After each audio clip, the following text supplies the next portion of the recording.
Je me suis souvent demandé ce que ça faisait de sauter dans le vide. Je jalousais l'insouciance que je voyais dans le regard de ceux qui osaient faire cette expérience.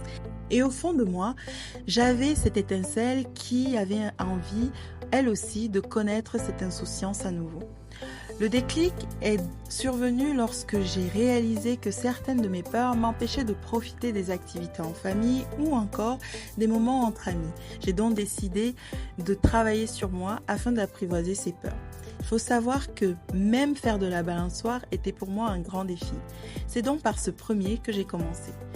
Puis je me suis lancée de plus grands obstacles, de plus grands défis, jusqu'au jour où j'ai lâché prise. C'est quelque chose de libérateur de décider de sauter. À ce moment-là, dans ma tête, une bataille se joue. Un dialogue interne entre moi et mon cerveau, moi et mon instinct de survie, moi et mon corps, moi et ma peur.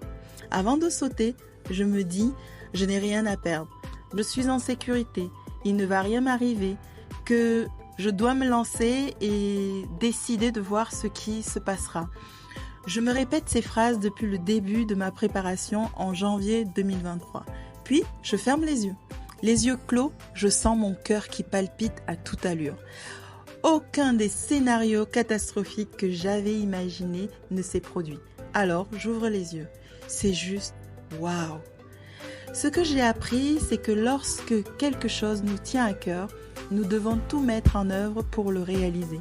N'attendons pas que le temps passe, que les regrets surviennent à cause de notre manque d'audace.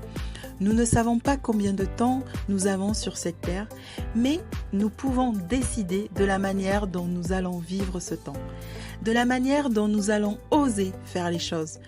Peu importe la taille ou la grandeur de votre objectif, s'il compte pour vous, ne lâchez rien.